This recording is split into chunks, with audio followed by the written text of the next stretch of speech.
Welcome to Networking RX, a podcast devoted to helping business professionals like you enhance your networking skills in order to become more proficient giving and receiving quality business referrals and improving the overall quality of your life and the lives of those around you. The Networking RX podcast is a production of AmSpirit Business Connections, an organization whose mission is to empower business success through networking. Welcome to the Networking RX podcast. I'm your host, Frank Agan, founder and president of AmSpirit Business Connections. Today we have another great guest. As our ongoing subscribers know, often on this podcast, I share ideas, insights, and best practices for building those great professional relationships and excelling at business networking. Occasionally, however, I'll be interviewing subject matter experts, authors, speakers, thought leaders, social scientists, coaches, and consultants who are in this space, and they share their knowledge to help us build relationships as well as understand why humans do the things that they do. Today's guest is such an expert. Today I have Joe Pici on. Joe has been ranked as the best sales trainer speaker internationally by Global Gurus. Joe, welcome to the program. Frank, it's been a long time. It has. Yeah. Tim Hortons 20 years ago. At least. At least. Yeah. We both had more hair. Yeah, we did. But that's okay. That's okay. So let's run down, you're a renowned sales trainer, and much of training is much of not training, but of sales, it's all relationships, right? So I guess if you start kind of give us the rundown. I know you were in Amway for a number of years, and that kind of helped you build a foundation. Please take us through the. We got started in the sales world and in the Amway business. It was a good foundation time for us to find out if we really wanted to open up our own business, if we really wanted to sell. But in network marketing, there wasn't a lot of good training on how. And a lot of it wasn't about building long-term relationships or building rapport. And rapport is the key to everything. Sure. Trust is the key to everything. So over the course of years, Dawn and I were formulating a methodology. So about 2002, 2003, we left that business. We were successful, but we left it. We went full-time. I do all our selling. And in selling, it's about generating leads is the beginning. And one of the ways that we agree with you, and is whether you call it networking, relationship marketing, is how do you cultivate relationships with people to open up the trust door and allow you to have a conversation. Yeah. I think that's a key. I think a lot of people get into the lead gen business, or they buy leads thinking those are sales. And it's really the gateway to just relationships. They'll go on LinkedIn, right? And I've got some names, and I get hit with somebody the other day. Hey, I want to talk to you about selling you X. Who wants to have that call? No, not me. 91% of our business is coming from LinkedIn, but we have a different approach to it. Okay. We take it offline immediately, and I make a phone call. Amen. No, amen. I totally agree. And even if it's an ice cold call, it warms up real quickly when it's live. One of the things that's unique about our training, sales training, was corporately or our boot camps, we do live outbound telephone call training, which nobody does. So we teach people that first point of contact needs to be person to person. Mm-hmm. And it's amazing the results we get, but it's amazing how much further down the line people get with their relationships. Can you give us an example as to how I'm not asking you to give the story, example of, how you would coach somebody on, because people get on the phone and right away it's brass tacks, right? Well, I'll be really honest with you. I think a lot of it has to do with understanding communication styles. Okay. We are also master trainers of DISC, and we have taken DISC to a more of a behavioral approach. So we want to make sure we're speaking the other person's language, but also we want to have integrity. So if I was calling you up, all right, I'll give you a secret sauce here. I know that you're an incredible author. and I know you speak, and let's say I was calling you with the idea that you are a speaker, trainer, coach, consultant, author. I would simply say, Frank, I saw you view my profile on LinkedIn. Tell me what you do. Mm. And so you'll say, well, I'm a speaker, trainer, coach, and consultant. Now, what's going on in your mind is, well, what do you do? Right. And then I'll say, well, Frank, let me tell you what I do. Then we'll decide if we want this conversation to go any further.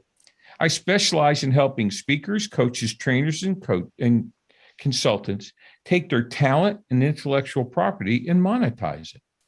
And because I've been so forthright, because I've been so honest, and I haven't played games, and I haven't started talking about how wonderful I am, it either opens up a conversation of them wanting to know more, or they go, well, that's fantastic. Thanks for the call.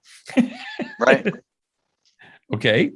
So I am very politely direct. I build relationships through trust. And I think the entryway to trust is to be authentic and to be honest with people. I wouldn't have been calling Frank because I wanted to find out about his family. So why build a fake relationship? I'm going to tell you why I'm calling, what I can do for you. Then you decide if you want to have a conversation with me. Gotcha. Do you keep a database of people? I mean, I guess what I'm getting at is, I'm sure a lot of people tell you no. Of course. But it's more not now. Well, and they don't say that. 85% of sales happens between the 6th and the 15th contact. Okay. 92% of people who quote unquote are selling, whether they're sales professionals or entrepreneurs, business owners, never follow up after the first call, whether it was a good one, a bad one, or a no answer. They just don't. And so it took me 10 years to get Blue Cross and Blue Shield. I never hammered them. I didn't chase them, but I stayed top of mind for 10 years, and then I got the contract. So I don't chase, I don't hammer, but I don't throw away. All right. In our sales boot camp, I always start off with, how many people the first time I called you was more than 3 years ago? And 85% of the room will raise their hands. Okay. Yeah. So I think, your philosophy is on building relationships. Yep. Well, I think building relationships for people is different. I think everybody has their idea of what is building a relationship. I know one of the biggest pet peeves I have about networking is when people exchange cards and say, I'm going to call you, and they don't. Yeah, I agree. Or when they don't return a phone call. We literally have gotten contracts over companies that have 50, 60 employees, have the big buildings, because I return every phone call. I think in building relationships, if you do what you say you're going to do, you defeat 90% of your competitors. Yeah, no, I totally agree. It's funny. My kids are getting out of college now, and they're getting out in the working world. Talking to my daughter, and she was kind of commiserating a lot of the things you're talking about, is that, people don't do what they say they're going to do. And my response to her was, well, that's good, because that just makes it easier to stand out. It is. And you just said gold. I don't know if your audience just realized what you said, but I tell my coaching clients, it's easier today to get business than ever in the history of the world, because there's so many people that don't do the right thing at the right time. There's a lot of people that are lazy. Yeah. And so just by doing the right thing, you're going to get clients. You're going to build stronger relationships. Yeah. Well, and I love what you said about between the 6th and the 15th touch point, because and I hear it all the time, people will make these blanket generalizations. Well, these sorts of people just don't do business. Well, wait a minute here. You talk to two. Right. That's not a big sample size, right? No, I've talked to many. How many? Well, right. I can't tell you. Yeah. If it was a lot, then just come up with two names, and it's funny because about 10 years ago, I started to become metric driven. Okay. In other words, I track everything. Sure. And every company I work with, every individual I work with, I teach them my system. And it doesn't take a lot of time, but it doesn't lie. Right. And all of a sudden, nobody works as hard as they thought they were working. Okay. Yeah, I believe it. Nobody talked to as many people as they thought they talked to. I've got my office. This is not my office, it's our studio, but my office in the next room over is nothing but whiteboards. And yeah, we have the CRM like everybody else, but I have a whiteboard with nothing but what I call quote unquote core stories. Those are my formal first meeting of discovery with a client. And then I have another one with proposals. And then where does that proposal go? And it's amazing. Like, for example, from January 1st till this morning, I got 222 formal proposals out.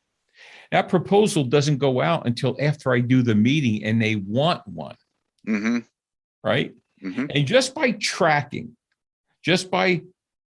then you become more consultative, which is relationship rapport building sales versus transactional. So are you keeping tallies on the types of things that you're doing? Yes. Number of phone calls I've had. Absolutely. Number of second calls I've had. I have a thing I call the focus board. Okay. And that focus board tracks the thing about sales, okay? And I'm not talking about transactional retail sales. I'm not talking about trying to get the one call close.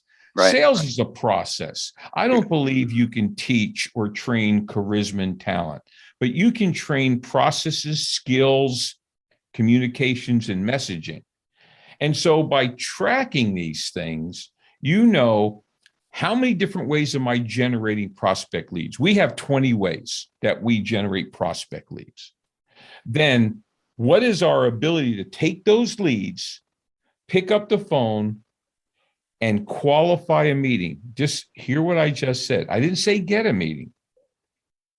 Qualify. I haven't had a no-show or cancellation in 15 years because it's their idea to do the meeting, not mine. I don't overcome objections. If they want a meeting, they show up. Then at that meeting, I don't talk about the birds and the bees and the kids. And it's what I call a 5-step core story meeting where they're doing most of the talking. Very discovered. Then from there, it either goes to proposal or not. So the process is so quantifiable. And you said something earlier before we got on about people not always knowing what's going on. I see out there in corporate America, and even people themselves, they don't hold themselves accountable. They don't hold people accountable. In all of business, sales is the easy thing to record. And so the companies I work with or individuals I work with, they need to log in all of their numbers. So at a glance, they can see how many calls did I really make? How many people did I really talk to? How many meetings do I really do? Right? How many businesses? I mean, I did my tally. I get up. I'm crazy. I get up at 3:30 every morning. I get on a stationary bike.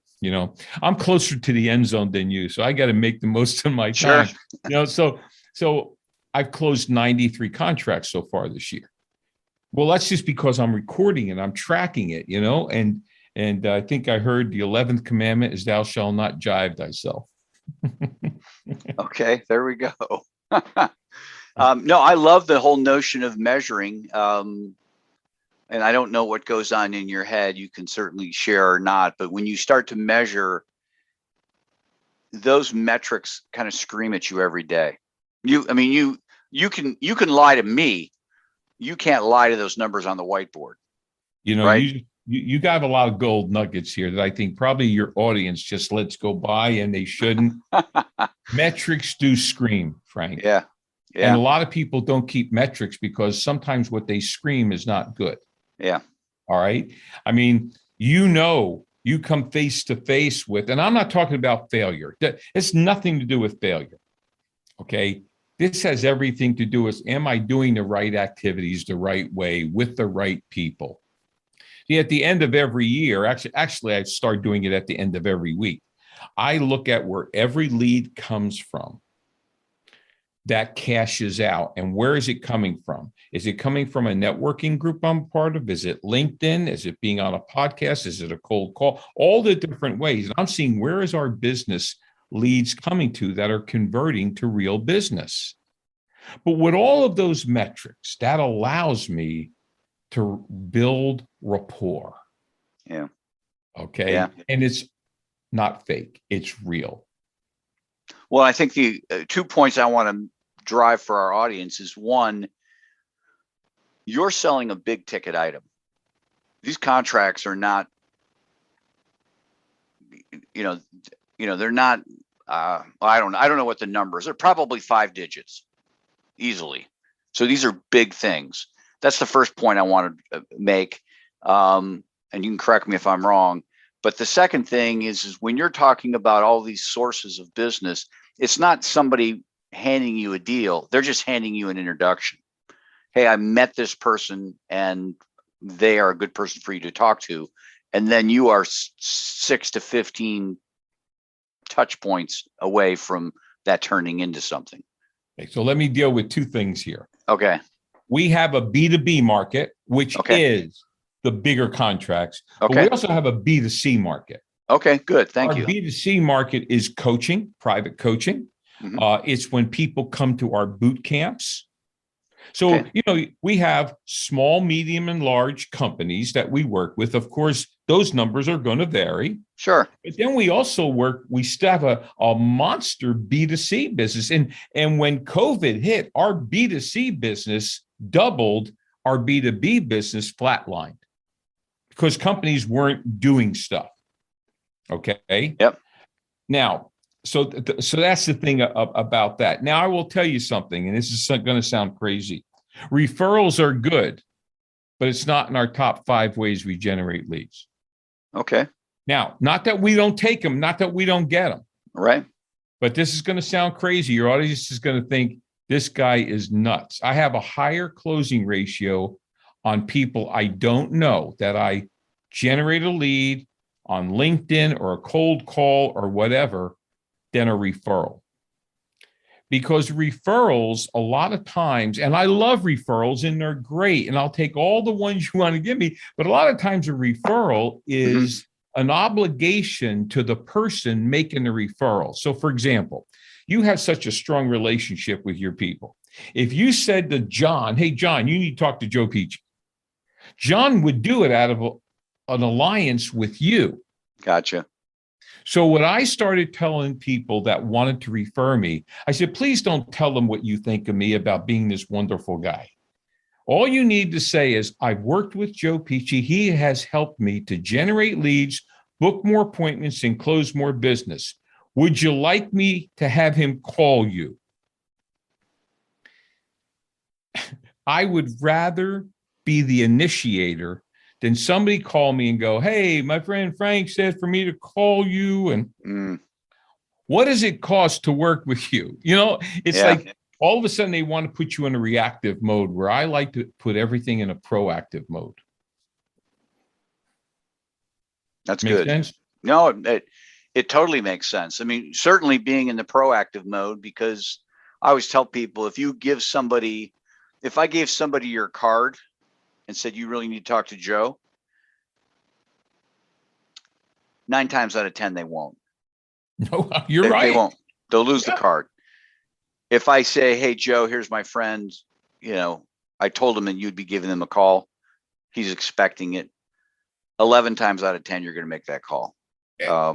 I have a policy. I always call a referral same day. I return every phone call same day. Unless it's after 9 o'clock at night, then they're my first call. Just by doing those 2 things, it has made us hundreds and hundreds and hundreds of thousands of dollars. I mean, just think about this, Frank. How many times have you ever called somebody that didn't call you back? Oh, boy. I've got kids. Does that count? Well, no, you're right. You're right. And just by returning a call, you gain an unfair advantage over your competitors. I closed a deal in Michigan. And when I called the guy, He didn't return my call. I called him for 3 months. He finally picked up the phone. And I said to him, I said, Ken, this is Joe Pici. And he started laughing. He goes, you follow up, don't you? I said, yeah. I said, you went on my website. You've been on my LinkedIn profile. What were you looking for? I mean, it's simple. He said, Joe, I work for a company up here, and we have an inbound sales team, and we like to grow by 20%, taking it outbound. Mm-hmm. And he said, and everywhere I look, you're ranked at the top of the chart when it comes to mastering phone. And I said, well, let me tell you what I do. We specialize in helping your team generate leads, pick up the phone, book qualified appointments, and close more business. He says, well, that's what we need. And so we went through then I went through my core story, which is my presentation, my meeting. He talked. We got to the end. I said, do you want a formal proposal? He said, absolutely. I'm going to give you another secret sauce here, Frank. It's going to make you millions. I hit send and I called him immediately. Now, nobody does that. I said, Ken, this is Joe. I don't want an answer. I want to make sure it's not in your spam filter and you can open the attachment. I literally close closing ratios by 3 to 5 weeks. Wow. So he opens it and he goes, man, this is what we need. But I got to be honest with you. I'm investigating the top 5 sales training companies in America. Now, I'm sitting at the top of the board. Global Gurus, number 1. But there's a difference between that and celebrity. A lot of sales trainers go for celebrity. So they throw money at advertising. We don't throw money at advertising. And I didn't say anything. All I said was, I'm going to ask you 2 questions.